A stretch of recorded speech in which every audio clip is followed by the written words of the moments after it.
Well, it could be a little warmer here today at Campbellville. It's around 0 degrees right now, but nevertheless, the track's good. The horses are ready to go. We're going to go on the track in just a minute. We're going to try and start early. That would be very rare for us. So we're almost ready to go on the track right now. It's about 20 after 8. We will be going out in just a moment. 11 sets here today. Now, there's a number of horses scratched today. If you guys look, I'd sent everybody a message with the horses that were scratched, why they were scratched. In almost every case, it's simply because the horses were doing their work very, very good right up until now. Worked hard last week, went a little easier on them on Wednesday. Now they'll all be training a slow mile by themselves today, but keeping their stress level down. Just a little easy workout day for them. But nevertheless, there's 11 sets going. I guess close to 90 horses or so will be going on the track this morning. Anyway, we'll be out in just a minute to get things rolling here at the stable. Horse racing is a great sport, and now you can have a horse in the race. Own a little and love it a lot. TheStable.ca is an award-winning horse ownership experience. Purchase as little as 1% of a racehorse and pay a set monthly fee. No surprises, modest investment, low risk, and completely accessible and transparent operations. TheStable.ca offers a unique, engaging racehorse ownership experience and features great customer service and consistent updates about your horse. Our innovative video production team tracks your horse's training progress, and clients are encouraged to visit the horses at any time. TheStable.ca is right for harness racing, and if you want to have a horse in the race, it's right for you too. For more information about The Stable, email Anthony at thestable.ca or call 519-400-4263.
Everybody said it was the single best day of their life, that's right.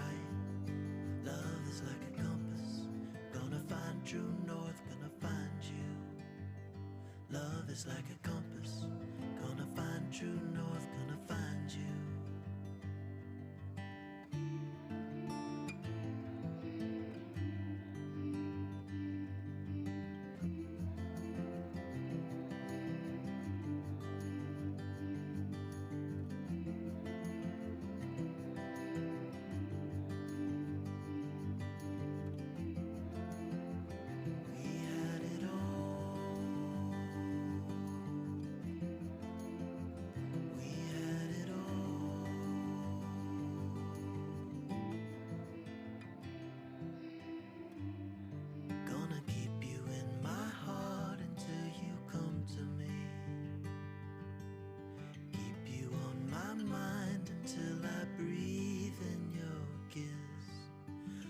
You like a promise, hide you like a treasure. You'll be home soon, you'll be home soon. I've been looking for you, where you been so long.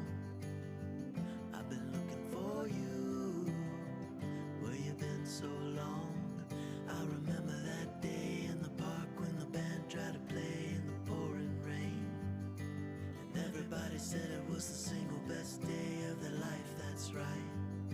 Love is like a compass, gonna find true north, gonna find you. Love is like a compass, gonna find true north, gonna find you.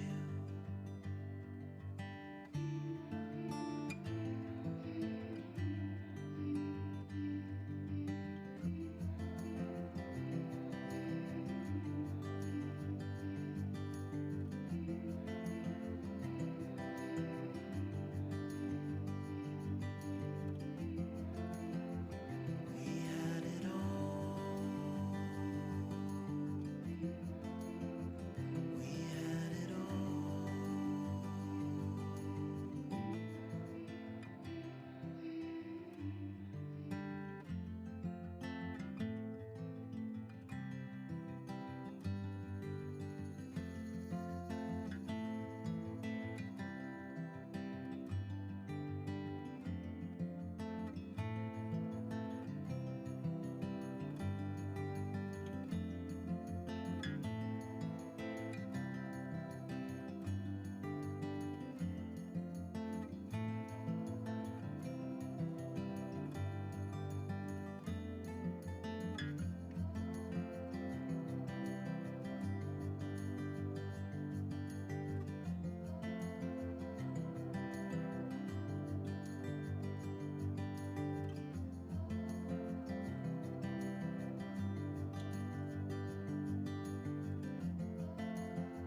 Well, inch by inch, we're getting a little better. Enduring Strength made a break. As I said to Mario after, I wouldn't be too concerned. He never ever did get around this track very good. He only started coming forward when we got him over to Mohawk. That just isn't an option right now. So we'll work with him, but I don't want to make any dramatic changes and then expect him, to ever get around this track grade. He just simply doesn't. When it comes to Canadian Titan, she made a little break at the start. She was just a little angry. You know what? Usually I would love to blame somebody, but I put the tape on her knees and they come down, both of them. She got a little out of gear and run, and then when I finally got her trotting and hit her a slap in the arse, she was fine. She tried a big last half and looked great, flawless after that. And there's another horse that doesn't usually get around Tomiko Training Center very well, and she was very, very good this morning after making a break. We made some significant equipment and shoeing changes with her, so there'll be some learning curve and some time to adjust, both with her and on the track. And I think she was good today. Obviously, I'm a little disappointed that I had to hold her together at the start, and she made a break. And I mean, the tape sliding down and things like that really shouldn't bother her that much. But every horse is a little bit different, so we'll go from there. It looked like Globetrotting and Nancy Allison were very, very good. As I said, Nancy Allison was good last week. That was just a fact that she didn't warm up once. We went 2 trips with Nancy Allison today. Totally different horse. Even I think Muscle Chrome was good. Missing one horse. Well, the 4 that didn't run, put it that way, looked pretty good. So, my boy, Willpower Fashion. Kevin said he was very, very good. So a good day so far. I'm not too worried about either of Mario's 2. But neither of them got around this track great before. Canadian Titan tried a big last half after making a break today. So she's making big gains in the right direction. And Enduring Strength, it's going to be a little bit frustrating for you guys from my partners out there that own Enduring Strength. I don't think you're ever going to see him get around Tomiko Training Center perfect. But he's getting better. He won a mile in 2:18 today, and that's really all that you can ask for. So we'll be right back out with set 2 of 11 here in just a minute.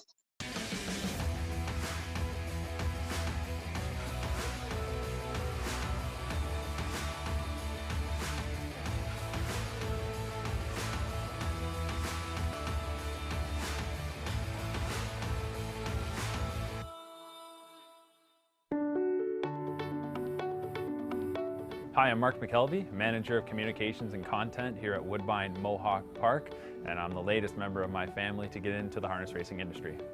It's foiled again. He's got the lead. Deep stretch now. He's the Iron Horse. He's a legend. He's foiled again to win at Mohawk Park. Well, I grew up obviously right around the racetrack here. Both my parents were involved, and for my family it goes back even further than that, multiple generations, but most direct. My grandparents, one side of my family, my mom's father, he raced horses. He had a farm in Dresden, raced horses from London to Windsor and everywhere in between. And on the other side of my family, my grandfather, my dad's side, he was involved in running the racetrack in Owen Sound in the 60s and 70s, and then owned horses for a long time as well. So I get it right through. It's in my blood. Grew up here at the racetrack, and a lot of my earliest memories were right here at Mohawk. Well, like a lot of people, I was born into the industry. My parents, since the time I was born, been working for Woodbine Entertainment. My mom works for Standardbred Canada. My mom, Lori, she's been a field rep with them since I believe the 80s, and has been here at Mohawk Park and Woodbine for quite some time. So came to work with her a lot, and a lot of times there was that changeover where she was coming at night for the races, and my dad, Scott, who's the race secretary and has been since 1993, he would take us home. So I really got it honestly, where my parents were both here and bringing my sister and I around the racetrack right from the time we were born. I think when you're growing up and you're coming to the racetrack all the time, it just kind of becomes routine and it just becomes a part of your life. But for me, probably the memories that stick out the most would be when racing moved to Mohawk in the summertime in the mid-2000s. And I was getting old enough to decide what I wanted to do. I didn't have to tag along with my parents to work or be at home, and I was still making that decision that I wanted to come to the racetrack. And many nights I'd just park myself on the rail right at the finish line with my program and pen, and from there the bug just it stuck with me. I was fascinated by all aspects of the industry, and I can remember a lot of summer nights, Fridays and Saturdays, being right there on the rail watching the racing. Hanover second on the outside. Yankee Skyscaper badly beaten, the driving off winner in Cup 24. Here it is, Jameson and Burgess and Tell-All. Celebration time in Cup 24. Yeah, I don't take it for granted the opportunities that I've had so far. Again, I've only been out of school for almost 6 years now, but right away I landed a position with the communications team at Woodbine Entertainment, and that role has grown, and I've continued to grow in that role over the last almost now 6 years. Day to day, it's a lot about, again, when you're doing communications and media, you're trying to spread the word, you're trying to raise awareness, and you're working towards growing the sport and growing what we're doing here at Woodbine Entertainment. And I think I've seen from where I started to where I am now a lot of growth personally and a lot of growth with this company and where we're trying to take racing.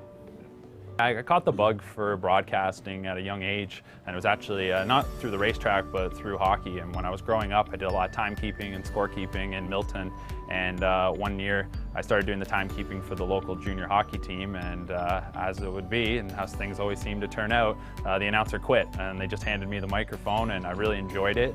And luckily I was able to take that passion and bring it over here to Woodbine Entertainment. I spent one summer interning doing interviews, and then through my role with the communications department, I've been able to do a lot of work on our simulcast show, call races, and continue to add to my portfolio and to my arsenal and what I can do and what I can bring to the team here. Hancock passes over to Suzuki. Suzuki across. McKenzie scores! Brett McKenzie, the overtime hero, and the attack come back and win game number 2. Yeah, I've been with the Owen Sound Attack as a broadcaster with them for 5 seasons now, and it's been an absolute blast. I think that's probably my dream job when I was growing up, was to be calling NHL games, and to have the opportunity to call at a very high level like the Ontario Hockey League is a lot of fun, and I'm fortunate that the team here at Woodbine allows me to pursue that opportunity as well. Calling games, it's something I can remember doing when I was a youngster in front of the TV, or even out in the driveway when you're playing road hockey and you're announcing to yourself. So I have a lot of fun doing that, and I personally think I have the best of both worlds, being able to work in harness racing and in hockey. A lot of people ask probably why I haven't taken sort of that plunge into doing broadcasting full time, and I think it's being able to be kind of behind the scenes and put everything together here, being a part of what brings live racing here at Woodbine Mohawk Park together, and whether that's our major events or just day-to-day racing. I like being involved in the decision-making process and seeing things through. I think that's one of the best parts of my job, is being in that planning stage, coming up with an idea, working with others, and that's the other thing. I love working with people, I love socializing, and we've got a great team here. So it's a lot of fun when you do see that plan come together, and whether it's a big event like the Breeders' Crown, for example, that to me is some of the biggest thrills, is just seeing it all come together and all go off without a hitch. A lot of times getting away from the racetrack for me is going to other racetracks. A lot of vacations turn into where's the local track and can we check it out. But it is something that I adjusted to early on, and it's something that I adjusted to before I even got this job, was that when you work in an industry like this, or the sports industry, it's not a regular schedule, it's not routine, and never once have I ever complained about not having Saturday nights off or anything like that. If I did have a Saturday night off, I'd probably find myself at the racetrack. So because of that, I've never been disappointed that you have to miss events here and there, but ultimately this is where I want to be, and I'm very happy to be here. For Lindblom ahead, then got it back over for shots. Favorite broadcaster for me, I probably, on the hockey side of things, I've always idolized Doc Emmerich. Calls games for NBC.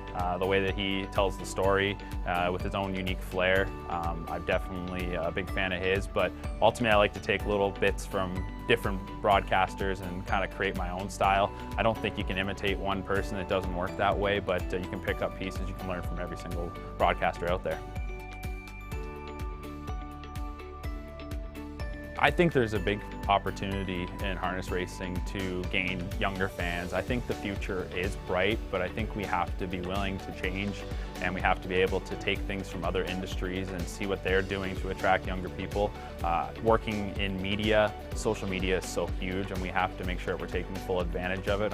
We're trying our best here at Woodbine Entertainment, and sometimes, as we've all learned in this industry, people can be afraid of change, but if you can make a good case and you can show that the results are going to turn out, I think we have big opportunity here. But as a young person, I'm always trying to introduce my friends to the races, and when you do bring them to the track and you see them start to understand it, it can be complicated, it can be really intimidating, but when you see it start to click and they start to understand a little bit of it and maybe start to catch that bug, there's no better feeling than that. And I know they've always said, where's that next generation going to come from, but I think as long as we stay up with the times, it'll find us.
Harness Racing Update is the sport's most comprehensive and trusted news source and the fastest growing publication in the game.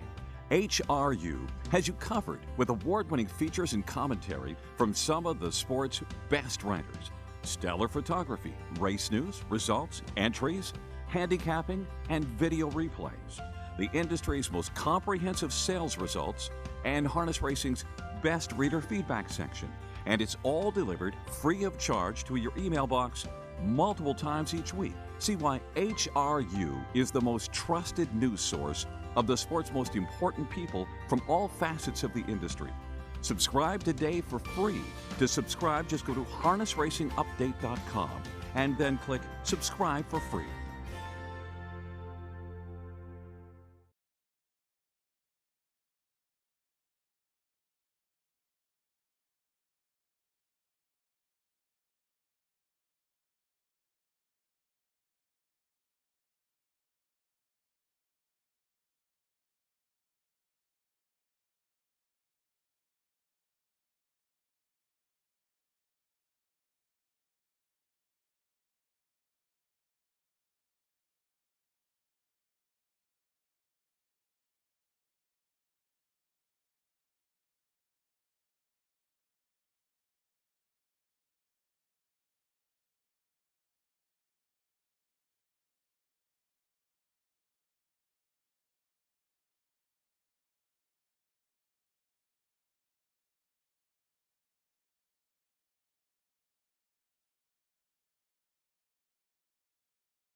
Well, that's the second set over. I kept this one trotting anyway. Frilly Fringes has been real good. I thought she was a little bit soft today, but Amy had the ear hood on her, and when she's training, she needs it to maybe to jog or go slow miles. But when we're going to scoot along a little bit, she's not quite as effective with the hood on, and I guess moving her 2 or 3 times might soften her up too. But she worked well. I mean, I've told everybody for 2-3 weeks now, Blue Monk is quietly becoming one of our better pacers. He's fast, he's durable, but he's smart, and that's the most important thing right now. He's got a great work ethic, great attitude, and he's really quick on his feet. We were smoking along pretty good the last half, and he had no problem sitting outside of me and then dispatching me halfway down the lane. So Blue Monk was very good. What about a adrenaline rush flying up the inside of us was good too. But a lot of you people are going to be saying, well, Susie K is a 3-year-old, she should have beat them. When they rocked the last 8th quarter on a half-mile track like that, doesn't really matter how old they are. They're not going to blow by anybody. We were moving along pretty good. And Susie was 3 wide. Not really her forte. Not really sure if Jason got the scouting report on Susie K, but 3 deep going into the last turn on a half-mile track. May not be the best way to go about things, but Susie was fine. Obviously, it's just a little playtime for Susie. I can't really speak to the other horses. Danny said Broadway Roll was good, but finished up back. And I know there's a lot of people are going to be saying, well, you know, is she no good? It's not that at all. I mean, for whatever reason, Danny didn't rough her up today, and they don't need to be all the time anyway. I'll go with Broadway Roll next week, and I know every time I've ever gone with Broadway Roll, she's a sweetheart and a Cadillac to drive, and I'm certainly not concerned about Broadway Roll.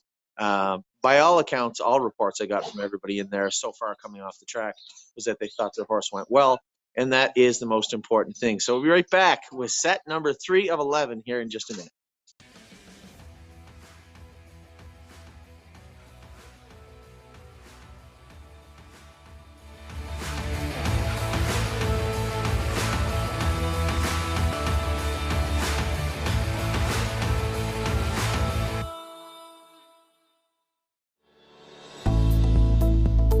Hi, I'm Ryan Clement. I'm a software developer who builds products and games in the horse racing world. Grew up in a horse racing family on a horse farm, and it's in my blood. Campbell has come back and he's going to win it. A sensational performance. My grandfather was lucky enough to own half of Campbell back Horse of the Year 1982, 1983, so been in the industry a long time. At the time he bought and built Princely Acres, which has been a breeding farm ever since. And then following along him, my dad was a trainer and driver, so he drove mainly in the Ontario circuit. He was the top driver at Grand River and Georgian Downs around 2004, 2005. He's now retired from driving, but still active as a trainer. And I'm sort of that 3rd generation horseman who never became a horseman. My parents both didn't want me to be a driver. I remember a lot of times rushing to the hospital when my dad would get in an accident, and just the whole feast and famine, where there would be times where you win a big race and you feel like you're rich, and then months go by and everything dries up, and the life is just hard. So my parents didn't want me involved in that, and basically kept me out of it as much as they possibly could. I wasn't asked to be at the barn. You know, I'd go over and feed sometimes, but I just really wasn't that actively involved in it. But I never really strayed too far away from it either. I was always interested in horses. I always wanted to be a part of it. So I've just sort of been always in that balance of half in, half out. So I worked as a groom a couple times when I was younger. I even got my set of colors in my helmet, and you know, there was part of me that wanted to be a driver. I remember when Scott Zeron and Doug McNair were just before they even got their license. I'm a little bit older than those guys, and it was kind of right around that time where it's like, I think there's an opportunity here. The previous generation, you know, there's a little bit of a gap, there's an opening. It's like, maybe I could do this. And it was sort of always something I wanted to do, but never really got that close to actually doing it. One of the earliest ones was I wanted to own racehorses when I was about 17 years old, and I didn't have any money.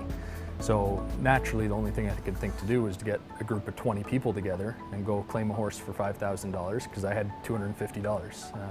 So that was how I got into horse ownership. I had to take a different route there, and this is sort of, I won't be able to get in a sulky and drive in a race, but in the virtual world I can. So creating these games has kind of allowed me to not only experience different parts of the industry myself, but to invite other people into that as well.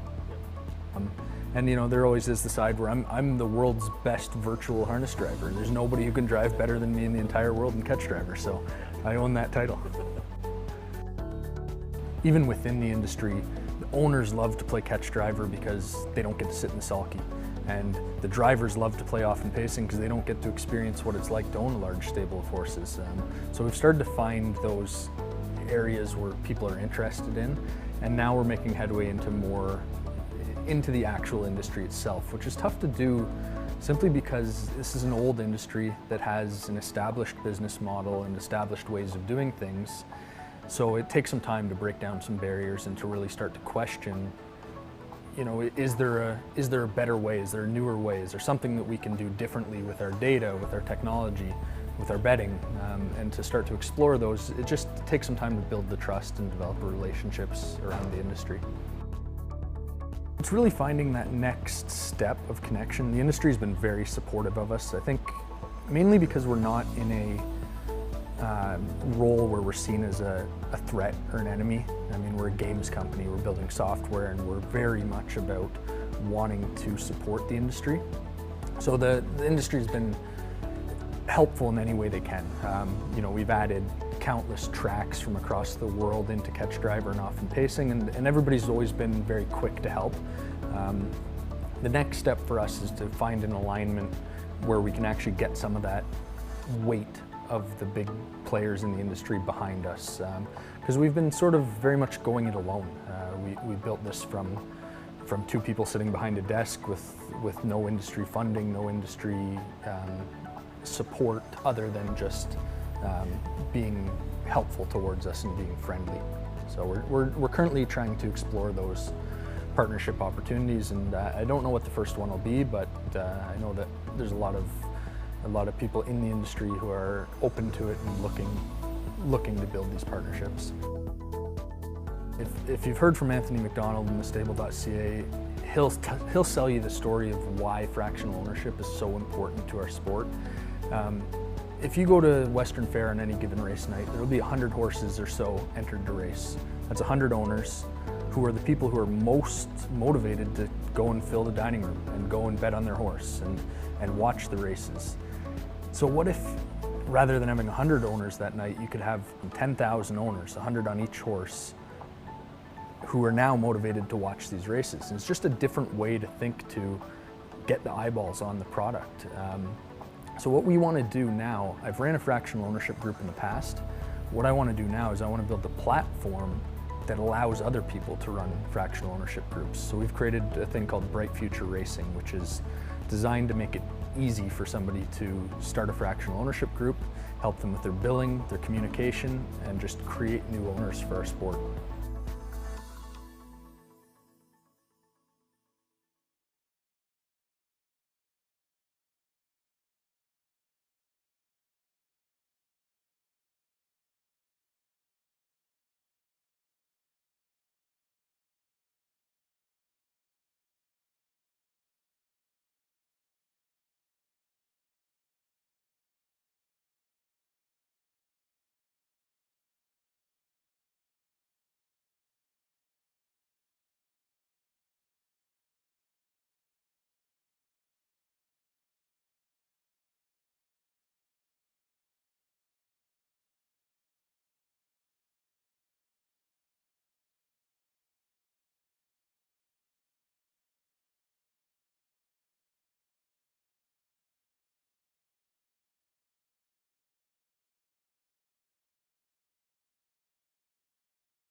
The whole point of putting 3-year-olds in with the 2-year-olds was just I wanted to keep a horse like Giddy Up Max happy. Now, obviously, he's happy beating up on horses, but I wanted to sit him in the middle of the pack.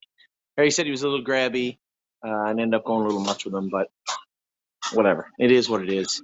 Obviously, Harry's usually the most conservative human being on earth, so it's hard to be too upset. If I had done that, I'd be stoned outside right now, but the whole group of them would have lined up and throw stones at me. Anyway, it's done and over with now. Everybody did their work well in there, I guess. My filly didn't, but I'm trying to follow cover that's going more than it should be going. So she made a little break in the first turn when she got twisted around. She's going to have those issues. This is a reason that they need to train. They need to train like this, not this fast, but need to train like this, is to learn how to get over that, right? Sometimes, much like myself, I had to learn how to do things wrong to learn how to do them right in life. And I suspect Darling Please is the same way. But she's got a big engine in her. She's starting to settle down and behave, and she's starting to learn. And that's the whole point of it. So here on April 10th, set 3 is over. We'll be right out in a second with set number 4.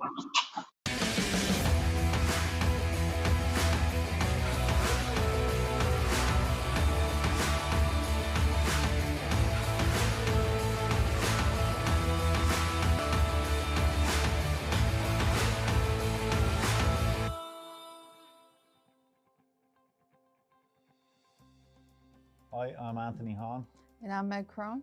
and we operate a 10-horse stable at Classy Lane Stables in Buzzwinch, Ontario.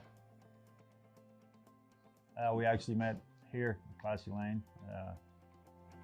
I was training a few, had a couple of horses of my own, 3 or 4 I think, and Meg had come up from Jersey working for Noel Daly. In '95, I had worked for Joe Anderson, and I went out to the Meadowlands. And there I met Noel Daly, and I went to work for Brett Pelling for 5-6 years, and then I went home. Well, Meg came because of me. I came because I had made some contacts. I knew the Whalens, and I knew Stu.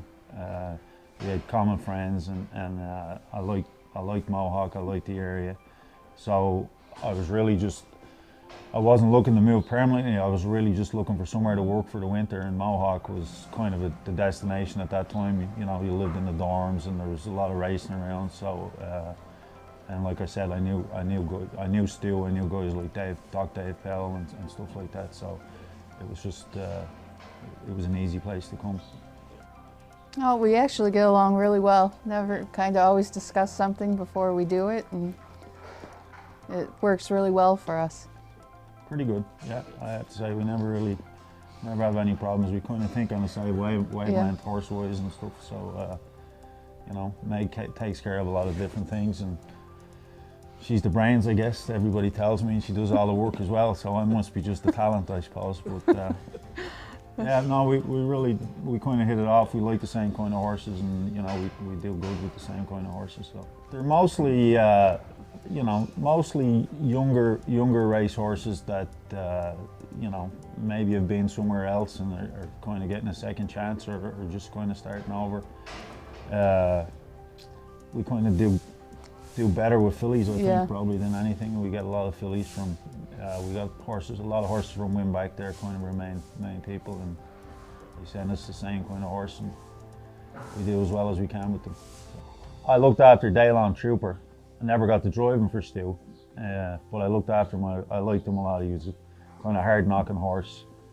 But I drove, a few nice ones, horses that probably I shouldn't have been allowed to drive at the time. I was just starting out, but Stu was good like that. I drove Casimir Commotion when he first started, and Swinging Away, Dave Ain't Here, Articulator. They were decent horses. So I was pretty lucky to be allowed to ride them. But as far as Daylon Trooper is a real nice horse to be around, so I liked him a lot. I would probably have to say the Ponderosa, but I also really, Mystical Maddie and the Fire Pan were a close second. Well, I think, obviously we're in a transition, tracks are changing, and the business itself, not just in Ontario, I think has changed. There's a kind of younger generation that's come in the last little bit. Drivers, trainers, things are, and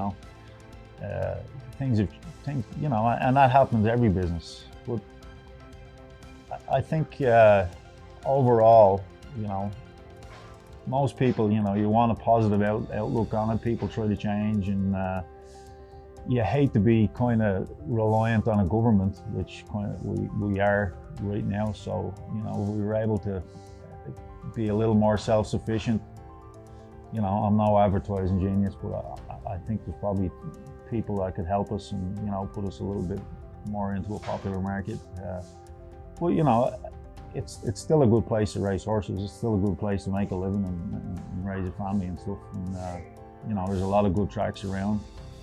Well, kind of then again it works for us because we're in the barn together all day, but then at night he usually goes to race and Keane and I are at home. We usually go to races on the weekend, but so. And we like the races, Meg. Yeah. Keane likes the horses, he likes the races. I mean, not that he want to go every night, but it works. You make it work. But anybody in this business will tell you miss certain things, and you can't go to everything. Sports and school things. Sometimes you just can't put up with them. But that goes for everybody. But in saying that, there's a lot of times where you can go to things. When Keane first started school, because you're home in the afternoon, I got him off the bus for forever, whereas, most dads wouldn't be able to do that, so I'm trying to make up for the little things. You always want better horses, but we've always done good with what we have in the projects. I think you always have to be looking to improve what you have. You make do, and you try your best with the horses we have. We always have. And if they're any good, you kind of do good with them. But you're always looking. We buy yearlings, and you're always trying to improve yourself and get a better horse to go somewhere, and looking for that that horse to take you to the next step. Hopefully it happens. If it doesn't, it's fine. You keep going. You work. It's a good way to make a living.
Congratulations, you're finally free to be the same as you used to be, or change what you usually think. Either way, it's been a hell of a week, I'm sure.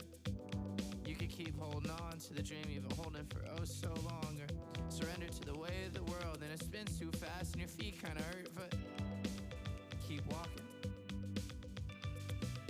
Keep walking, keep walking. Keep walking. And keep walking. Keep walking, keep walking. Keep walking. If I had $1 for every time that I needed $1, I wouldn't be writing songs. I'd invest those dollars in subprime loans and eventually CDOs. I need a lot of dollars, so I might get close to losing my mind. Dollar bills shouldn't feel so nice, but if that's all you want, then kiss your interest and hug your stocks. Just do what you have to do to be alive. And if that includes hunting dollars, then you have your right. But the most beautiful things in life are free, except for pizza. It's super sweet. It costs money, costs money, costs money, but other things are nice. Sunsets, the fresh wind in your face. Sunsets, the fresh wind in your face. Sunsets, the fresh wind. Sunsets and the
Horse racing is a great sport, and now you can have a horse in the race. Own a little and love it a lot. The Stable.ca is an award-winning horse ownership experience. Purchase as little as 1% of a racehorse and pay a set monthly fee. No surprises, modest investment, low risk, and completely accessible and transparent operations. The Stable.ca offers a unique, engaging racehorse ownership experience and features great customer service and consistent updates about your horse. Our innovative video production team tracks your horse's training progress, and clients are encouraged to visit the horses at any time. The Stable.ca is right for harness racing, and if you want to have a horse in the race, it's right for you too. For more information about the Stable, email Anthony at thestable.ca or call 519-400-4263.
Well, that's a little more like it. All the horses were good. It was a nice even mile. We picked it up a little bit on the end of it, but just a great training set.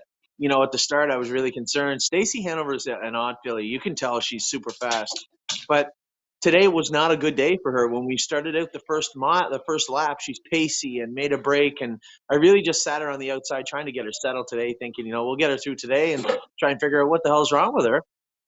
She could have been horsing. There could have been a million things, but it wasn't anything serious. But it seemed like it was certainly going to be a problem for today. And then just like a car with an odd transmission, a weak transmission or slippery transmission, she just slid into gear. And once she crossed over in front of Kevin, it was game on. And then climbing up on top of Johnny in the last turn, you would think if there was any issues at all, soundness or otherwise with her, it would have showed up the last 100 yards when she was sprinting like that. I could have pitched the lines right over her back. She's such a nice filly to sit behind, and she's going fast. But that first lap today, she looked terrible. So I really don't know. I mean, it's that time of year where some of the fillies are starting to get in heat a little bit. So it could be something like that. I don't think it's anything major. And ultimately, she worked through it pretty quick because she was awesome on the end of it. So surreal filly, so admirable, was very good, and then cut the line first over again today. But she was really, really good. I had said to Mario when he would buy me there going past the half, I said, we're going a little much. Maybe we'll walk them along. And Johnny walked them along. Mario told Johnny we walked them along a little bit and then sprinted on the end of it. I can't speak for all the horses in there. Everybody I talked to said the horses went well again. I'm giving you these reports literally as we come off the track. So I was very perplexed, I guess, with Stacy Hanover. I was extremely happy with the raw talent and power she continues to exhibit and show. A little curious what was going on in the first half, but overall, I think she was very good today. And the two fillies that I got to look at also, and the Better's Delight colt was also good too. Better's Hope, and James said again, Roley was very, very good. That was a big jump, a little bit in I guess class, so to speak. For Roley, he was down in where we call them the maiden crew that was trying to get their jobs right. Now that he's graduated up a little bit, that was a tough bunch for him. And he James said he was very, very, very good. So good to see the horses that were struggling a little bit in the winter coming forward. Good to see the horses that have been good all winter continuing to do their work. And some of the horses, like I said, to Stacy Hanover, that seemed to not be right today, work right through it. And when they got their head in the game, it's always a big step forward. So anyway, we'll be right back out with the next set in just a moment.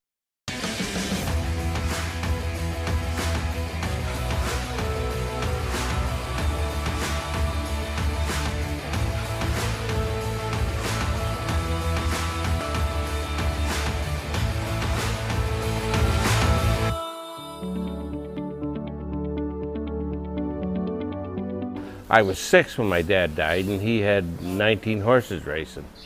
And then my mother took the horses and gave them all to Keith Waples.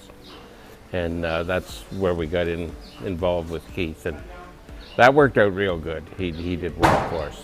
The horses raised 5 kids. It was 5 of us. And my sister, Joanne, she was 2 months old when Dad died. Well, I can remember a couple stories. I used to go to Dresden a lot, and I remember one time I wasn't allowed to go for a certain reason. So in the back of the car, my dad had an old blanket. So I got in the car and hid under the blanket. And about halfway to Dresden, I popped out of the back seat in the 401, and my dad went, "Wow, what are you?" I said, "I wanted to come," and so I just love going and just like watching the horses and betting and whatever. So he could drive a horse. He wouldn't clean the stalls too good. But he seemed to have a knack for that. Like he could handle a horse, and they never got a weigh on him or anything like that. So it kind of evolved into, we played competitive baseball. My dad was the coach, so we had a lot of experience kind of competing together like that. And it just kind of, mostly I was involved with baseball and hockey and football as younger.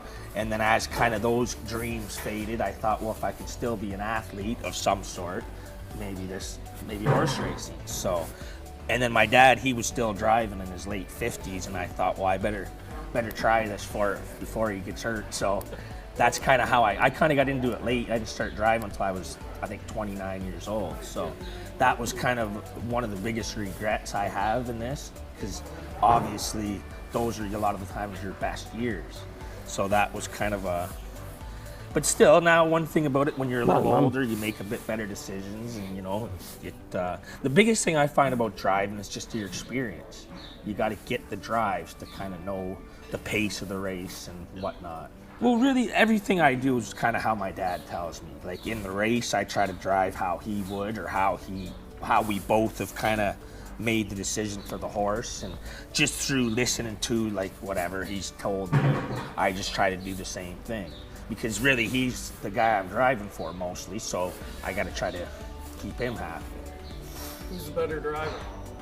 Oh, Scotty's better. In your heyday? Oh, no, I wasn't all that handy. I enjoyed it, but I wasn't all that great at it. Well, my dad was really good at teaching a young horse and not putting it in bad positions and always trying to give it a positive race. Like one thing my dad teaches me is, and this is philosophy's different than everyone else, but it ain't always where you finish and about the money. It's about the way the horse races and about, you know, just improvement each day, each race. So that's kind of the philosophy I take with our young horses. I don't try to think, oh, we need the money, we need this. I just want to see the horse improve and hope for the money will take care of itself.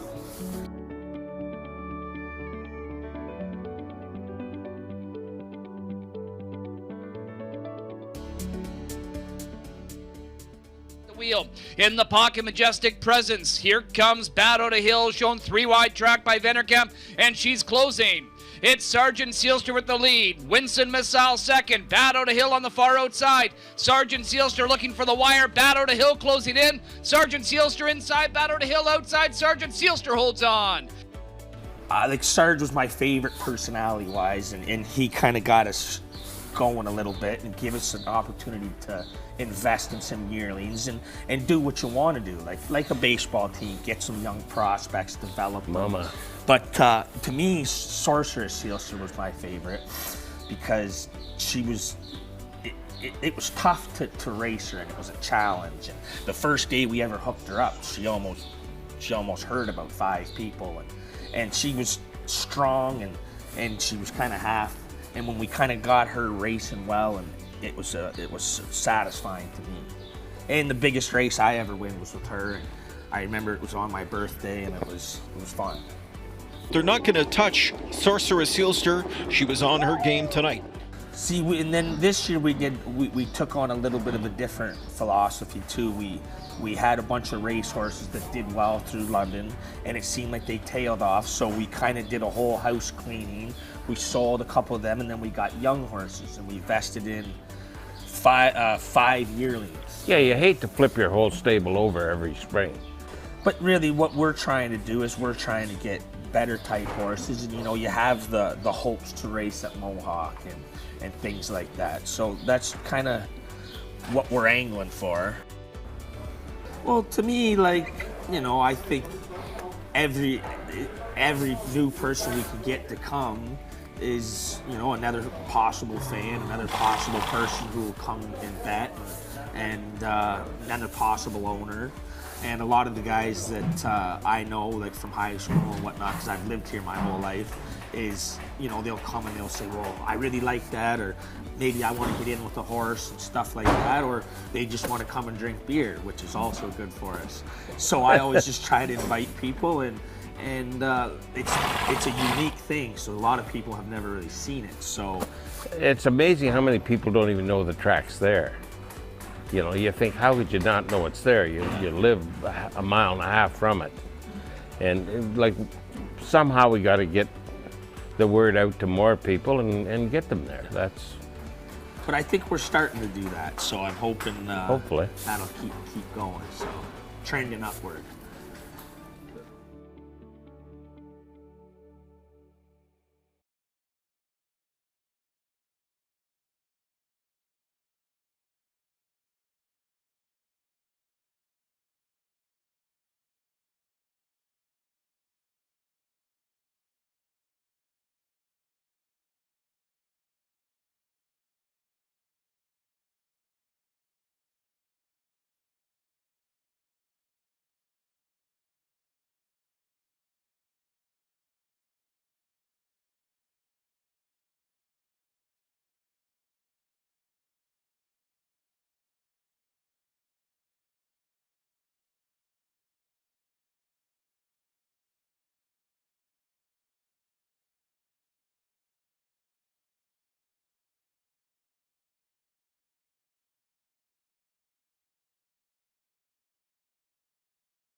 Decent set in there. We had some horses working through some issues. Can't deny my spirit has had some issues. The last month, he's really been struggling. Trying to put it all together, but he's a horse. He will or he won't. If he doesn't, he'll need time. And if he does, that'll be great. Same as Carry a Big Stick. He was very, very good after he made the break. James said he was good. We had a splint crowd on him a week ago, still bothering him a little bit. Overall, he was good. Wheels was good, Mario? I'm Hill on Wheels was good. Who ended up winning? Who ended up going? Yeah. Yeah. So most everybody was pretty good in there. I think Disco got a little eager in the last turn. That filly does not enjoy being on the front end. The Father Patrick filly, she kind of softens coming out of the turn. When you cover her up, she finishes well. We're gonna have to maybe we'll get that tattooed on Disco's hand. Go easy at the start and fast at the end. Anyway, overall, pretty good set. Again, we'll be back out. Curtis needs a couple of extra minutes, so we'll be back out in about 15 minutes. You'll see the next set going in about 15 minutes. Take care.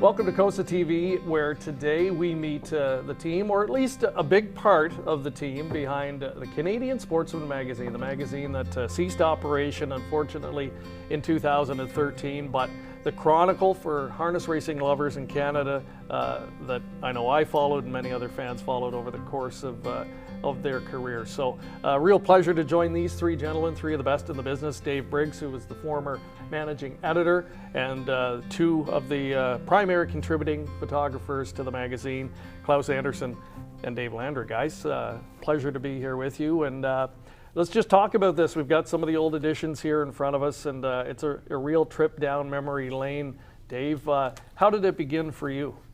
Right out of journalism school, really. I worked a little bit out of journalism school at Western here in London, and did some time at the London Free Press, and then after a contract ended there, just had mutual friends connect me up with this magazine I'd never heard about before. Went down and thought, these are great people. I had an instantly good vibe from the place and started right in, and they taught me about this great business. And great Gary Forrester, who owned the Canadian Sportsman, went out on a limb a little bit to take somebody who didn't know that much about horse racing and say, okay, we're going to start with a journalism guy and teach him.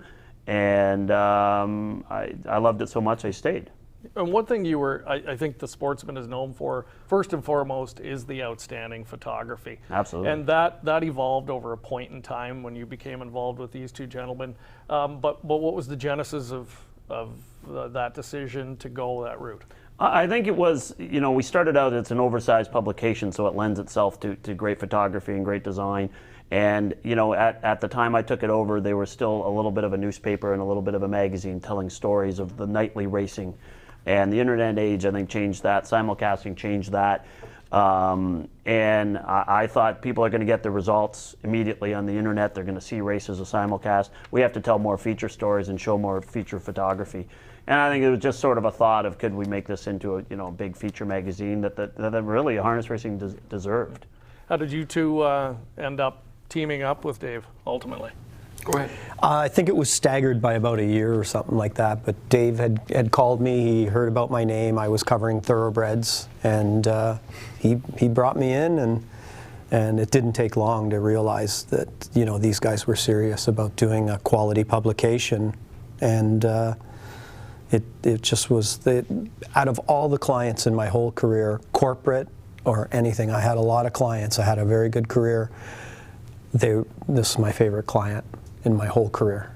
They're just class act, and it's actually hard being here today because even though it's 7 years ago, I can still feel it. I can still feel it. It's a little emotional for me. Klaus, you came on about a year later. I came about a year or so later, and actually mine's a little different because I was there doing a job for Heidelberg Press.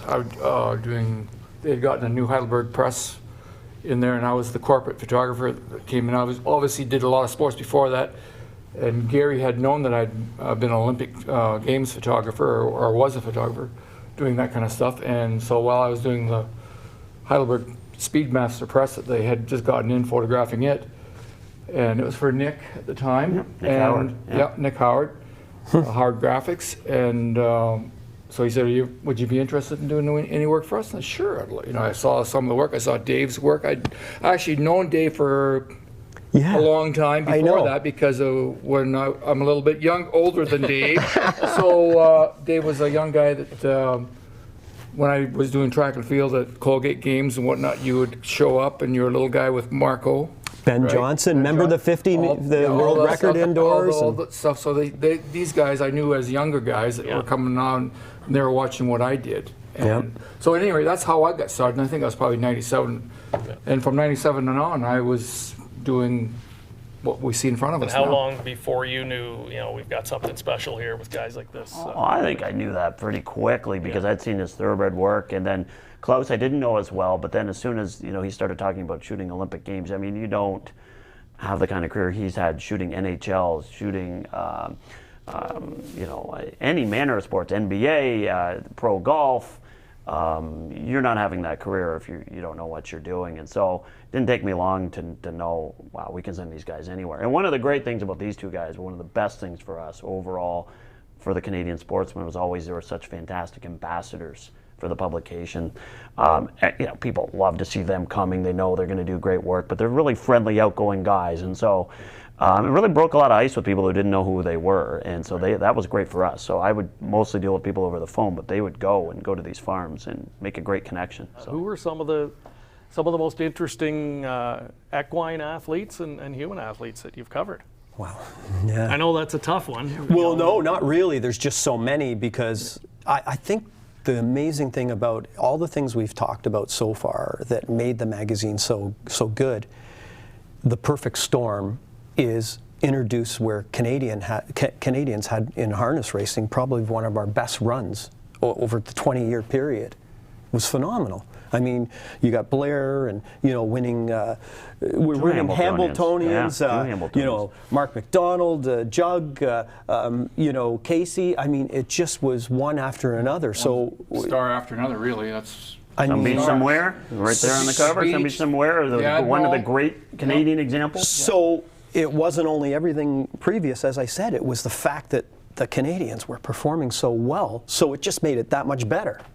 That we had great subject matter. It's funny also to see the competition in the U.S. and the American publications kind of look at us. They knew who we were. So you all of a sudden, I always think of this, when someone knows who you are and you don't know who they are, that's when you've arrived. That's how I look at it. I was going to say, do you have a particular story, or was there a particular type of story that you enjoyed covering most? Well, the one that's most fun is this Ron Pierce, because Ron is such a character to this day. Right. I still interview him a couple times a year, even in retirement. But the quick story is, because he's an outdoorsman, we wanted to do an adventure story with Ron Pierce. So we went down to New Jersey, and it was either going to be hunting or it was going to be something, fishing related. Somehow we ended up with, let's go out on the boat and go to the Jersey Shore, and I'll go scuba diving and catch some fish. So this whole day was just surreal. And at some point after, Dave lost half of his equipment in a water $7,300 of equipment, and it was insured. Pierce went diving. We did the whole thing. He took some pictures. They were great. And then afterwards, we're sitting around having lunch. He says, "Well, we got to go back to my house. I've got my two boys are motocross guys, and I built a motocross whole circuit in my backyard at my little farm." Which you did. So we'll swim in the pool. So we swam in Ron Pierce's pool. He gave us some swim trunks. That was surreal enough. He's got like a shark head hanging over his pool. And he caught it himself. And you don't believe half the stuff this guy does till you see it. Different kind of guy. And then the whole deal was, I want you guys to get this one photo. I have my son is going to go jump over my head like William Tell and shoot an apple off his head. But he's going to stand under a motocross bump. And my son's going to jump over my head on a motocross bike. And he had to talk his son into it because his son probably didn't want to kill his father. He didn't want to. No, I didn't want to do it. His son, I think, was 13. Anything for a photo. No, I think he was like 13. So Ron strips down to just a pair, he's got a pair of shorts on. He's got no shirt. He stands under this thing, and his kid does it, and Dave's firing away and got this great shot. So just for memory purposes, it's such a memorable day to spend with Ron. Well, What could go wrong days? yeah, but that's the thing. That could have turned really bad. Could you imagine? I mean, it was. You would have been there to photograph it. Yeah. But I guess you have to push the boundary sometimes, take a chance. And I think Pierce understood that too. Like, okay, we're going to make this story really interesting. And maybe just what you're all doing now.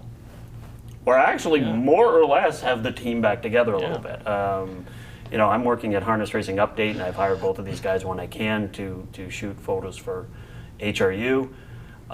And again, I love that experience so much, and I always thought one of the great things is we got to work with great people.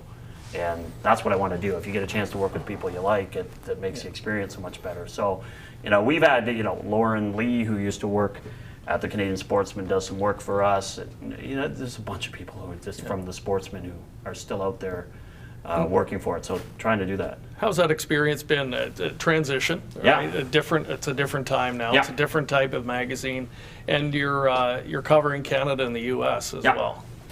Yeah, that's the difference. I guess we always did do a little bit of the U.S. as well with the Sportsman, but it was mostly a Canadian focus. Now it's probably shifted the other way a little bit since Harness Racing Update's a little bit more of a U.S. publication. But what I've tried to bring on purpose is a little bit more of a Canadian focus in it because the industry is so important. Ontario in particular is so important to the whole industry. And you can't, you have to love the Maritimers and their love for the sport. So you have to bring some of that. I think that just makes it a little bit better. But the transition in terms of a publication, of course I miss printed publication. Of course I miss the ability to showcase their photographs like this. The internet doesn't truly do it justice, but we're getting better with technology and phones and screens. So what I'm trying to do is take it that way a little bit. It just comes out more frequently, so it's a little bit more of a news and opinion publication than a feature publication. From my side of it, I obviously miss it for all the same reasons. I'm more old school. Even I miss this size of a magazine. I miss visuals. I'm the kind of guy that still goes to and picks up the newspaper, likes to have a coffee and look at a physical paper. I'm on a computer a lot. I don't want to look at it. I don't want to read newspaper like that. I want to read, see where the images look on, say, the Globe Mail or whatever I'm working on. I'm obviously still doing.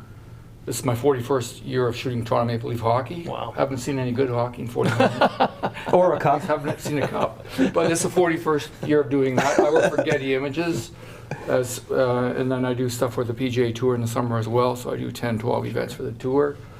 And the Olympic team, I'm the Canadian Track and Field Olympic guy in this Tokyo, if we go, because of things that we're finding out about now with coronavirus. That will be my 11th Olympic Games. Wow. And that's impressive. I'm, obviously doing some work for HRU and loving that. They're great to work for. I'm doing a lot of corporate, going back to some of my roots before the racing, doing a lot of corporate stuff for some companies tied to, high-end nuclear stuff and that. And it's pretty cool stuff. They're doing isotopes to fight cancer and stuff, and they got some really high-tech equipment to photograph. So it's kind of cool. But I'm looking to try and connect on with something to get me in a little more. Trying to put a little more eggs in the harness. They're your family's love, right? And that's, unlike Klaus and I, that you have an actual deep family root of going to the track with your dad, and your brother's a Hall of Fame jockey, as you are in the Hall of Fame as well here in Canada. What makes a good photo? There's lots of aspects. It evokes emotion. Yeah, you know what? People say, what's the best or who's the best? There's no such thing. I think you can have a pensive, portrait, could be a high action shot, or just as a little kid, I always like to see my favorite athlete or whatnot in a nice pose, whether it's a running back coming through the line with a ball. I never necessarily like to see someone get crushed against the boards because I'm not going to hang up a poster of my favorite athlete getting hammered. But that's a different kind of aspect of what makes a picture good. Some people say, well, only a good picture is one where someone's getting hurt or hit. So that brings me to my last question. The Sportsman unfortunately ceased publication back in 2013, but as negative a time as that was for the industry, we're still here. There's still a substantial industry going forward. From your lens, where do you think things are going to go from here? I actually, I'm pretty positive about Ontario. I'm seeing some things. I'm seeing wagering numbers improve. Western Fair is a great example. We're here at Western Fair now. Mohawk, wagering numbers seem to be improving. And I just seem to think we are listening to customers a little bit better, trying to do some things that will really help grow our game. So I'm positive about Ontario, positive about some parts of the United States, and we're still racing for a huge amount of money overall in North America. Breeding industry is doing pretty well on average. Sales, the yearling sales, the major yearling sales are off the charts. So there's still a demand out there. There's still people interested in this game. And so I'm more bullish than you might think. If you had asked me that question in 2014, it would have been a different answer, because it was pretty dark times for a lot of people, everybody in this room. But yeah, now I think people have really heard the message of, if we want to continue on as an industry, we have to be self-sufficient. We have to figure out ways to, not rely on government money as much. And I think some of those things are happening. Will it happen fast enough? We'll find out. Certainly there's an uptick in the business from what I can look at. From where it was, like I said, Dave, in 2014, it was doom and gloom. I even look at things like the yearling sale. This past yearling sale here was, everybody was upbeat, big numbers, things are looking better. We have to learn how to show the product differently now, and we're doing that. And I think HRU is a great vehicle. I'm sure lots of the other companies are looking at HRU as a template, because that's the future of publications. It will be for every publication. At some point down the road, there won't be that much left. We see it shrinking everywhere, so we all have to kind of bring it forward that way. But I think it's gotten much better in the last 3 or 4 years. More excitement anyways, from what I can see when I get out there. Yeah. Well, we're not out of the woods yet, but I think there's a lot of positive things happening. I mean, I look at plug for Anthony, the stable. I just love what they've done there. That whole concept, getting so many people involved. That's just an incredible thing that's happened in the industry that I really think has helped. I think the business model for harness racing is actually a lot better than it is for thoroughbreds. I think they'll have the tougher go. So maybe we've turned the corner, and letting go of that old reliance and what we had. I think we're almost there now, where people are realizing, okay, it's done. Let's move on. Let's be positive. I love the images on the trailers. Yeah, the COSA. Yeah, COSA. Beautiful idea. I love that. That's how we got to think like that, and do things like that, and be passionate about it. And so I'm hoping, I'm sticking around in this industry as much as I can to hope that things will improve, and I can latch on and keep a part of it. Great way to end it off, guys. Absolute pleasure. 3 of the very best in the business again. Thank you very much. Dave Landry, Klaus Anderson, and Dave Briggs. Thanks for joining us. Thank you. Thank you.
Harness Racing Update is the sport's most comprehensive and trusted news source and the fastest growing publication in the game.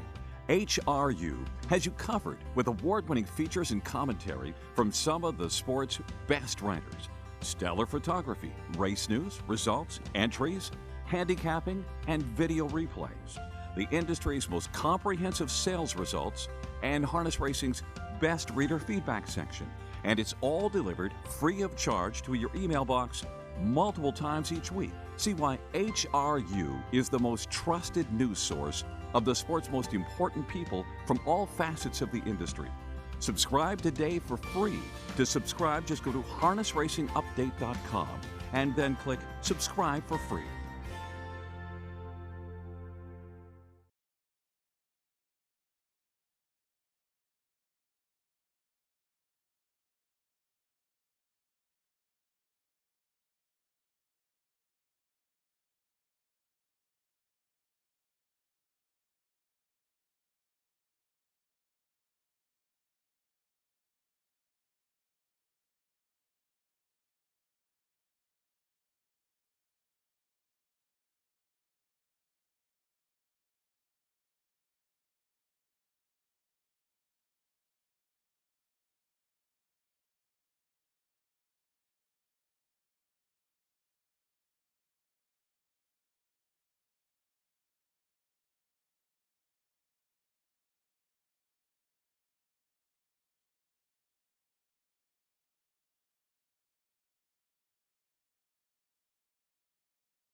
Well, that was much better too. That was a great set of horses there.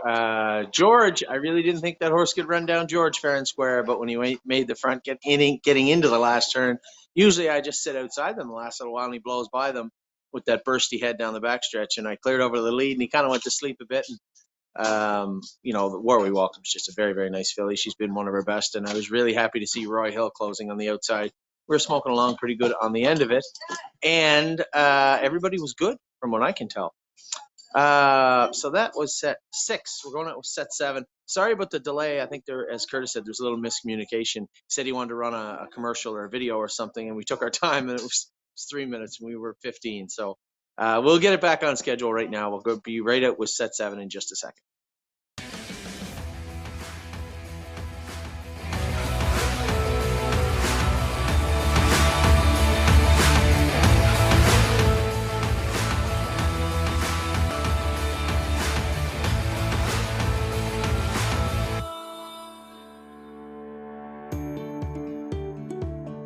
Hi, I'm Jake McCurley. I'm the blacksmith here for Western Fair Raceway and Dresden Raceway. I started trimming horses when I was 14. Grew up working for a couple retired veterinarians that were in the standardbred business. So they got me trimming yearlings, and started as a groom for them and had some great stakes colts. Trot your socks off. I think she won about 11 races in a row around these parts, so yeah, that's kind of got my start. And then 3.5 years under a guy by the name of Dwayne Murphy, so kind of all just went from there. Oh, so for Dresden Raceway, I've been doing it about 10 years now. I think this is second or third season here at Western Fair. So my job, I'm just here in case a horse loses the shoe in its warm-up or during the race. My job just to try and get the shoe back on and get them back out safely onto the track as fast as I can. Oh, you know, most of the time it's not bad, but we do get one out of the post parade every now and again, and you know, it's kind of a time crunch then. The horse is fired up, so it's not as easy, but everything's on a standstill waiting on me to get that horse back on the track. Yeah, so it is certainly a time crunch.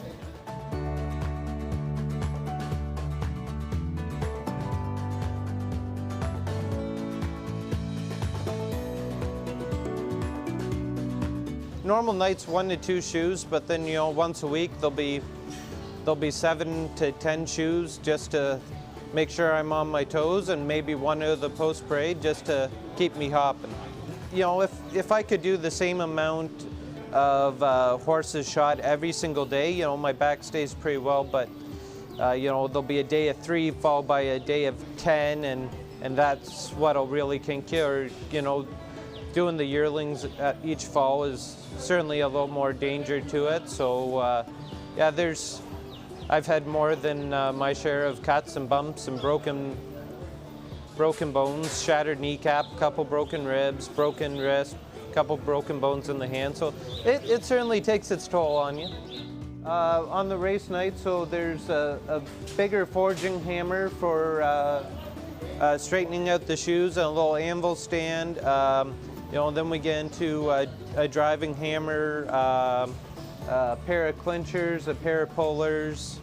You know, past that, just box of nails and a crease nail puller and a shoeing box are just kind of the basic tools for here. In the trucks, you know, for the day-to-day, you get into quite a bit more stuff.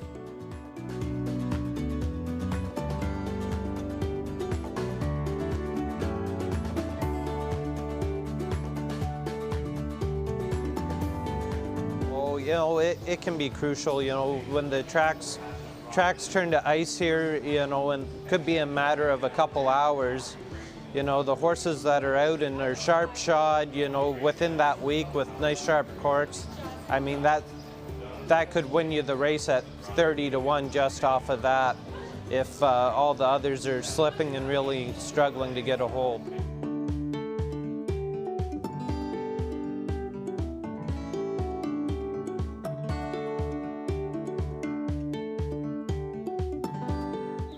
You know, the best part of the job is just job well done. You know, I've been really fortunate. You know, I was there for shoeing Daylon Magician, you know, when he went out and won the $1 million race in Toronto, set a world's record over a half. But, you know, that's nice, but probably the most gratifying is the horses no one remembers that. You know, it could be a horse that only made 10,000, but you know, people tell you the horse will never make it, and you know you can help them out to get them off crossfiring or whatever their issue may be. So, yeah, that horses like that, the little ones are probably the big rush for you.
Well, that was good too. I got to look at Off-Road Hanover for the first time in quite a while. I hadn't sat behind him in a while. Man, oh man, when I moved him, he come with a full head of steam, and I kind of had to cinch him up I didn't want to bust up alongside Mario. We were going lots, and Walk on the Moon had made a couple little breaks acting up. You could see the first time. Hey, it's not 6 feet. It's not 6 feet. So Off-Road Hanover was good. Walk on the Moon, you could see the first time he made a break. He shied away a little bit from it. Looked like either Harry's whip or something on the track. And then the second time, Mario said he just kind of had to cinch him up a little bit. Hey, to cinch him up a little bit as he got out of gear a little bit. But no problems at all once he put Walk on the Moon in gear. Man, oh man, he looked great. Off-Road Hanover looked fantastic also. Horse that really surprised me. I guess shouldn't surprise me. Eventually, I guess we'd have to get there. Brilliant Corners was better today, a lot more subdued. Danny's been putting a lot of work into this horse and showing he has speed, but mentally, man, oh man, he is as stubborn as you could possibly be. So little by little, we're making gains with Brilliant Corners also. James made a break, and if you go back and look at almost every video we've had of this trotter, he has struggled in the exact same areas. So we just got to work on that area, that one area of the track that he gets out of gear on, and that's coming out of that turn right by the road, coming out of that turn, getting out of gear and rolling off stride. James said he was bomb-proof after and did his work very well, trotted a good last half. So physically, he looks fine. Mentally, again, another horse we have to work on quite a bit in the coming weeks. You saw Excellent Nation and Rose Run Versatile in there. Excellent Nation was a little choppy. Ava! Excellent Nation was a little choppy and out of gear. But he's going slow, right? Like these horses have been to the track. This isn't training them. It's more fun, I guess. Rose Run Versatile, Jason lost her. I saw her pulling off. Hobbles looked a little loose on her. But she was great. She's been in 2-6 over this farm with James. She trained good last week. I just opted to put her in an easier set as we've been kind of drilling down hard on her. And Excellent Nation's on his way back to the track. There's no real reason to push too hard. We got some sets coming up where they are going to push a little bit, and we will get to them in just a minute.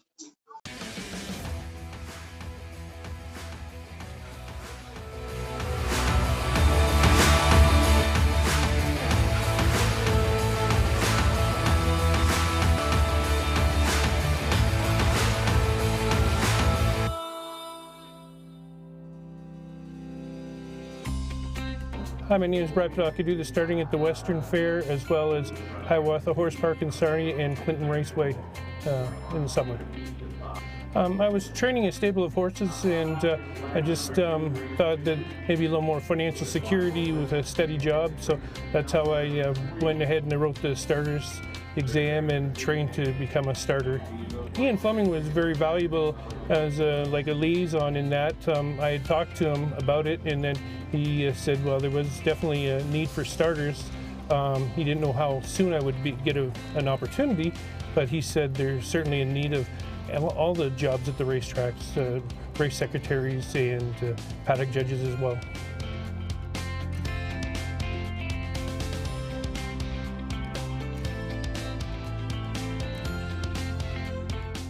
By still having horses and training horses, I'm aware of the expenses and all the sacrifices that it comes to having horses, the investment of time, the dedication. So I think that's the thing is, I know when I race a horse or whatever, you work on the horses all week, but that day is all built on the fact you're racing a horse. And I have a real sense of that. And now with the financial structure of the business and what it costs to keep a horse, I feel that that's probably one of the biggest pressures I feel, is make sure that everybody leaves feeling they got a good opportunity with their horse. There's a gentleman that steers the car, and we have a hand accelerator with a cable that is connected to the foot accelerator, so he can feel the accelerator going down. But from the moment the horses are picked up, the speed is worked from the back of the car. We open and close the wings with I got a switch back here. So basically, ideally, you'd like to run it like a golf swing, where you just continually pick up speed and flow away from the horses. You don't want to come up to the start and then take off on them. You just want them to lead out on their front foot. So that's the thing is, that's where in which the consistency comes with the speed of the gait, and you just try and have the same rhythm and cadence. Obviously, better courses may go at a little quicker rate, but if you have the same rhythm, it works the best. And as far as when I get here, just to check the lights and check the wings, and obviously make sure the horn and the speaker works, and obviously have a two-way radio with the judges, and make sure I make radio contact with them before we begin the evening. We had one here about a month ago or whatever. We were just about to head down and get in position, and the racetrack lighting went out, and it was dark. Like it was just a very fortunate set of circumstances that the lights went out. It'd probably give it another 20 seconds, and we're in motion with the horses behind the gate. It just timing's everything. And also I've started races on foggy nights, and it's a little unnerving. You call them, and you can't see with maybe 25 feet, and you can hear them coming, and and then it's just basically they come out of the fog and they're there. So I think that, but after you've done it, you kind of get assimilated to it. But the first few times I did that, when you could hear them coming and you couldn't see them, was definitely, a challenge.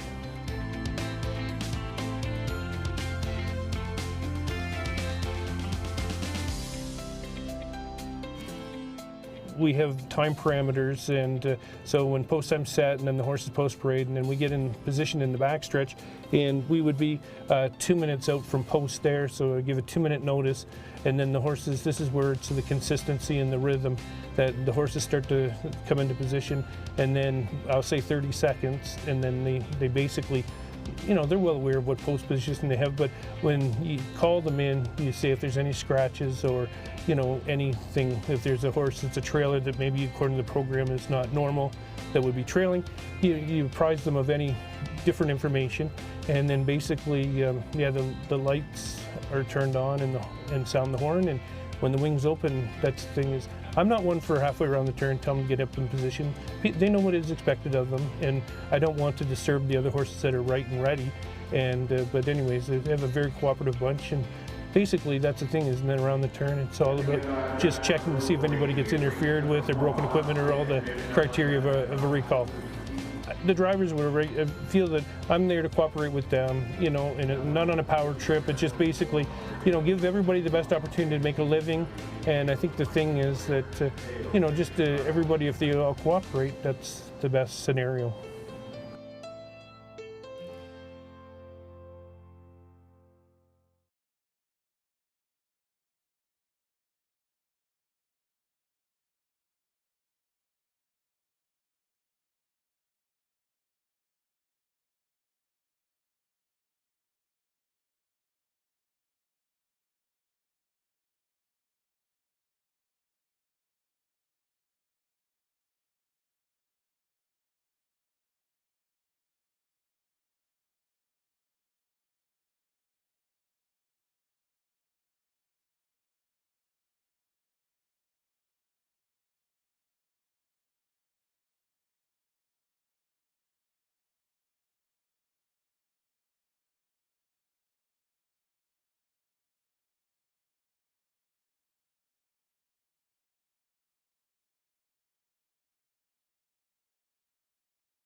Well, you're doing some marching in there. I hadn't gone with Path to Totality. Honestly, I think since she raced last year. And obviously, Bottle of Red's got a lot of go to her. There was some horses in there that could really dance, really march. And Time Houdini, I asked Kevin how much he wanted to go. He said he wanted to go 15. We ended up going in 2:14. But Path to Totality, we were flying on the end of the mile. You could see her struggling getting through the turn afterwards. She ended up making a break. She was running in a little bit. But man, oh man, last 3/8 of the mile here, she was very, very good. I told you guys last week that she was making a little bit of a noise, no noise today. They did put a choke plate on her, but she seemed very comfortable, very quiet today, did her work really, really well. So I was very happy myself with Path of Totality. I think everybody in there was pretty happy with the way their horses went. James said Spend That Money was good. If anything, she was a little grabbier than last week. So could be a plus, could be a minus. But at the end of the day, everybody in that set did exactly what we wanted them to do. We're coming right out right now, this second, with the next set. Lexington Selected is the sale of champions for buyers and sellers alike. For buyers, it's where 7 of last year's champions were sold, including Trotter of the Year Green Shoe. For sellers, it's the sale that averages more than any other, and the first to break the $1 million plateau. Join us this fall and take in the Lexington experience. The gates fly from the beautiful Niagara Escarpment in Campbellville, Ontario. Woodbine Mohawk Park, home to the $1 million Pepsi North America Cup, a summer classic. And coming this fall, the new standard in championship racing, the Mohawk Million for 2-year-old trotters. Woodbine Mohawk Park, full fields, exotic wagers, iconic events. You gotta play here. 2 years ago, we featured Luke Blais, and he introduced us to Forbidden Trade. Fast forward to 2019, and he was the O'Brien Award winner for 3-year-old Trotter and Horse of the Year. I'm Jamie McDonald with the Harness Racing Update, and today we're back at the Determination Stable to feature Luke Blais and check out his superstars for 2020.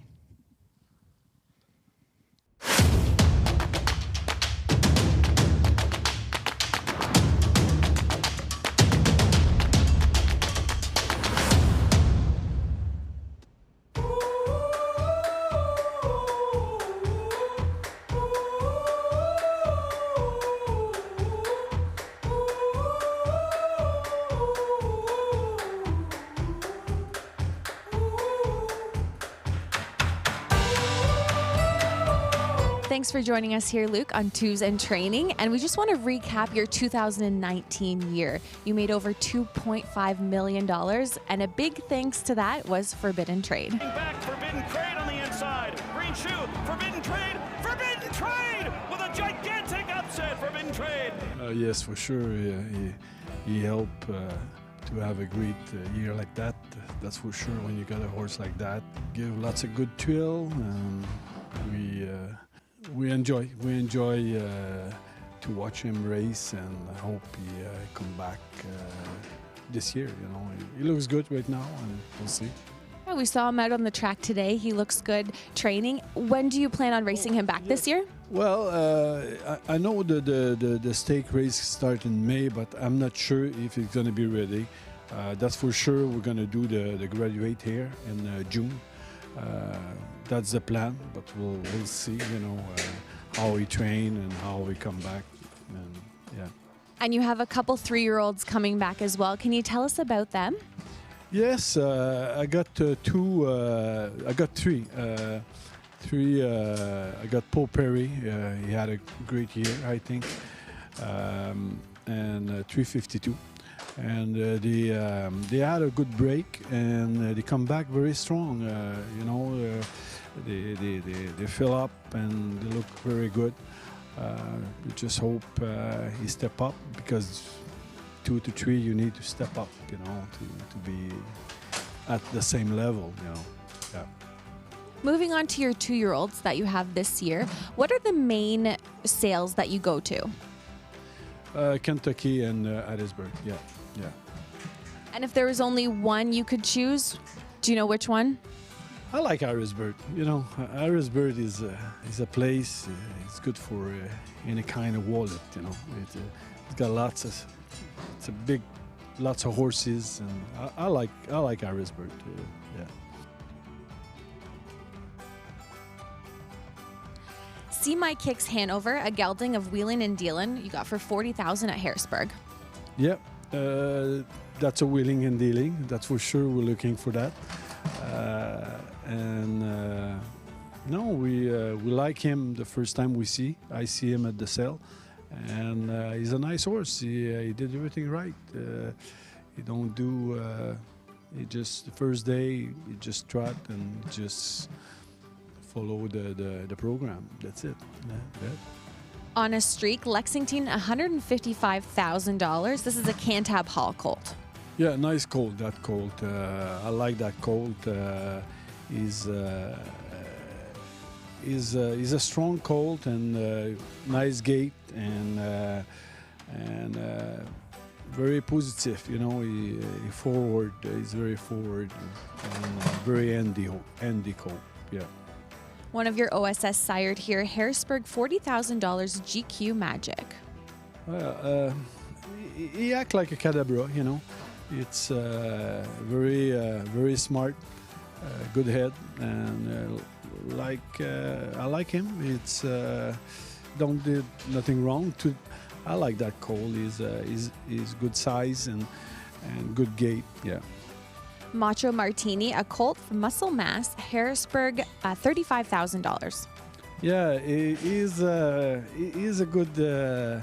I like that colt. He's very handy colt. I think he's the most mature of that group you see this morning. You can do what you want with him. He's look like a 3-year-old. He's very handy colt.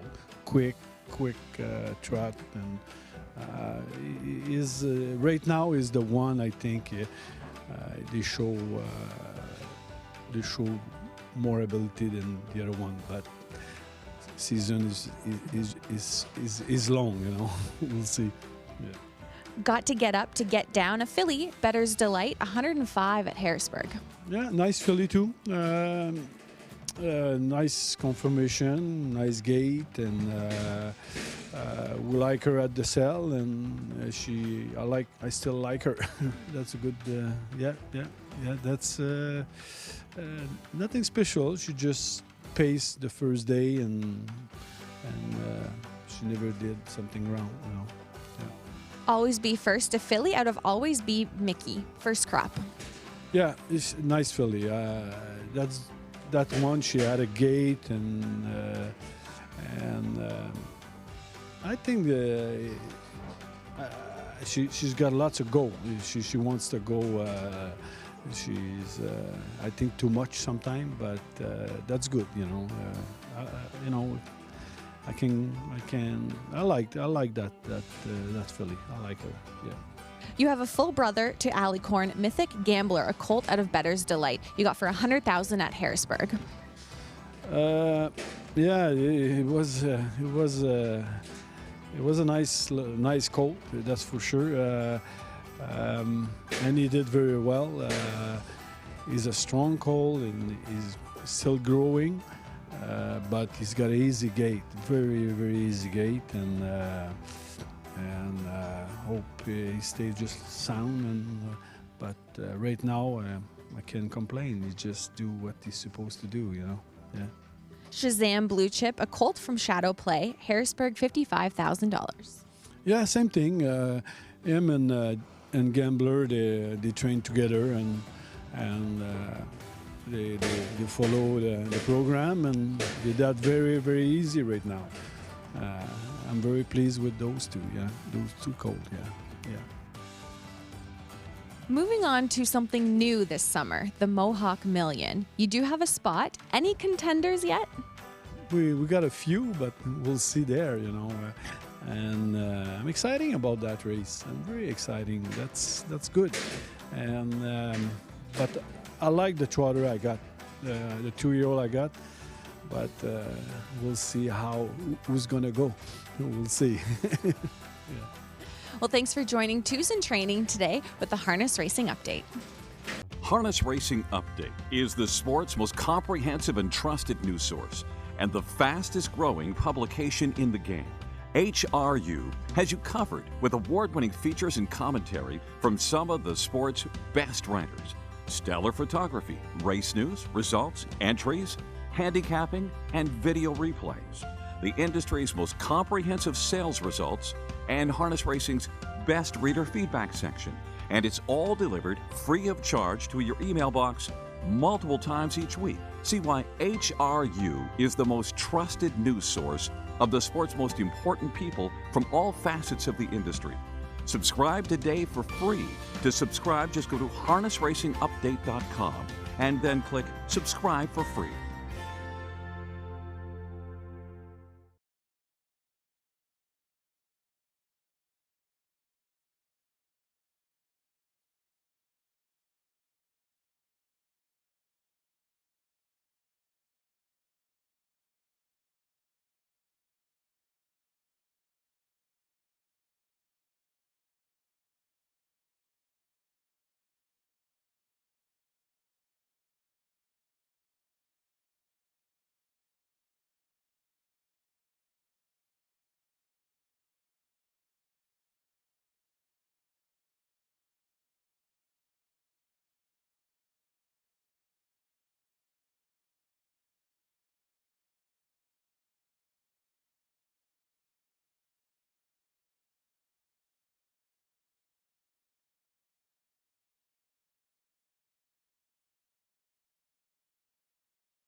Well, I literally just come off the track, and I was a little frustrated, a little angry. I don't know how Argento made it that long without hobbles on. Like that, there's no reason for that horse to make breaks in that situation. He was really just coasting along. We were going a half in 17, 16, and from a coast off there for no reason, and then run again in the next turn. Shows more ignorance than anything else. But, that's how a lot of these horses get. They get a little complacent, and then they get a little cranky. This is why we gelded this horse. I can assure you the next time he trains, he'll have different shoes on and he'll have trotting hobbles on. That was just being rude more than anything, and that was my take on it. Thought the gray horse looked great up front. He was quite a ways ahead. I couldn't really see how everybody finished up. Is the gray horse good? Nice little grabby still. Yeah, Mario said the gray horse just wants to go. He's feeling good. We're going to try him on an open bridle and try and keep him a little quieter. I'm not that concerned. I mean, the horse isn't a runaway. Like, he's not brilliant corners or any of those horses. He's just a little grabby, and I'm looking at him right now. You guys can look at him too. He's just sitting here and chilling out, getting ready to be bathed. He's not blowing. He's not out of gear. He's not hot. He's not bothered. Just a little playful, I think. A little grabby, a little colt. Maybe we waited a little longer than we could have to geld him, but that's all right. That will dissipate soon enough. Who else? Who was up beside you in there, Mario? Oh, Foxbelly Britska looked fantastic. Actually looked behaved. He was goofing off a little bit behind me, but was very, very good the rest of the mile. Yeah, I thought everybody looked good in there from my perspective. We'll be right back out with the 10th. Got some 3-year-olds coming at you for the next couple of sets. Horse racing is a great sport, and now you can have a horse in the race. Own a little and love it a lot. The Stable.ca is an award-winning horse ownership experience. Purchase as little as 1% of a racehorse and pay a set monthly fee.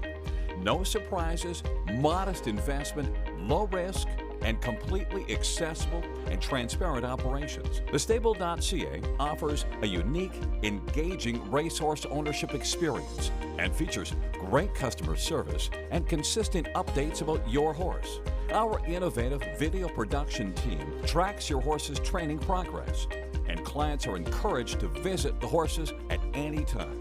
The Stable.ca is right for harness racing, and if you want to have a horse in the race, it's right for you too. For more information about the Stable, email Anthony at thestable.ca or call 519-400-4263.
Well, I felt like a guy who was driving down the highway and saw the cop on the side of the road, and you're looking in your rearview mirror. I was hoping that Johan wasn't going to make a break. I could feel he was running in a little bit, and he was getting really eager to get at Kevin.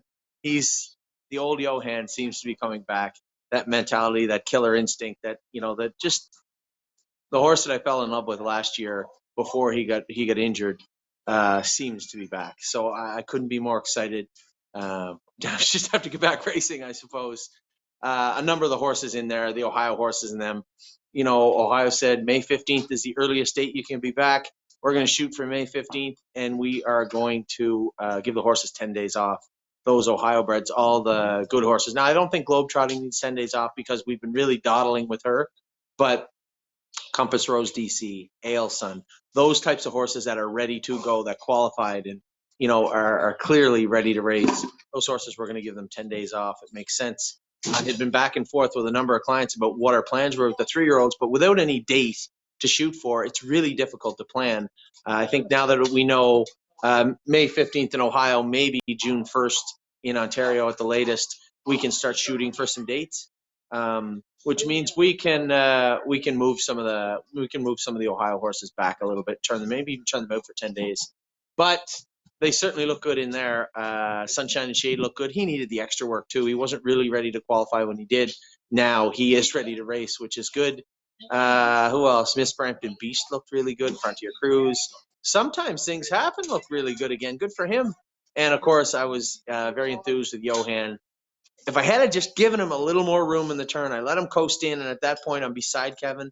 If I had him out 2 feet, I think he doesn't make a break, and he was just starting to gather steam. He was really, really, I think he was sitting on a real big kick on the end of it. Just so happy to feel this horse and feel him back and see him back. So really happy with Johan, although he did make a little break.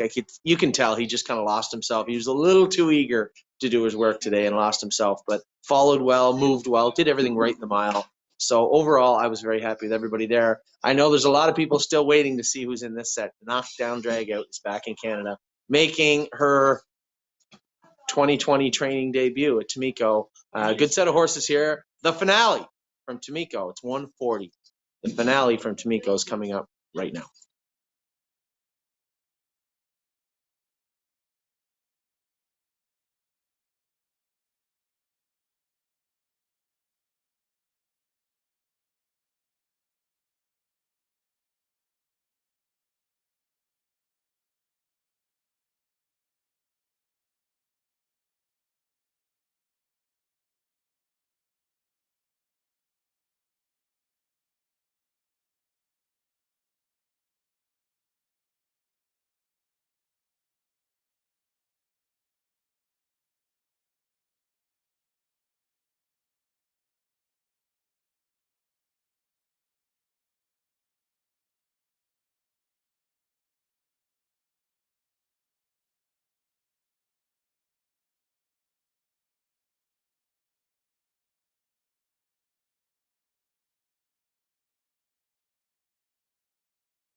Nothing like a good old 5.5-hour workout.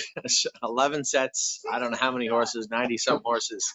It was a pretty good day. Obviously, everybody was excited. Everybody was excited here, and a lot of people at home to see how Knockdown Dragout would do today. In a drone set back on a half-mile track, first time in quite a while, and in with some pretty stiff company. She held her own pretty good. She was really good, really composed. I thought she matured quite a bit from last year, and I was very, very happy with what I saw from her. Mario was very happy with Sunshine and Shade. Inland Beach was good. That whole set was really, really good. A lot of these horses that are ready to go now. Inland Beach is another one. She might get 10 days off. We can't keep pushing and pushing and pushing. It's good to keep them tight. It's good to keep them ready. But now that we know the race date is 4, 5 to 6 to 7, 8 weeks away, maybe give them 10 days off in the field, probably the best. So, of course, like Inland Beach would be better. I'd rather keep Sunshine Shade going for now. Obviously, Knockdown Dragout's going to keep her work up. It's very fluid. Obviously, the situation on planet Earth is very fluid. Nobody knows what's going on, when things are going to be back to even some form of normality. But we can only do the best job we can do. We put the work into them. A lot of them look like they're ready to go. Now that they're ready to go, now it's just maintaining them. So 10 days off, a few weeks of training back, and then back to hard training, I think is probably the best course for a number of these horses. So that is it for the stable. That is a long training day. You guys just witnessed, I don't know how many, had to be 90 horses trained. A lot trained today. It was overall a very, very good day. Really, really happy with most everybody at the stable today. So we'll continue to bring videos as long as we can afford to, and as long as we're able to. Hopefully we'll be back next week and do it all again. Take care.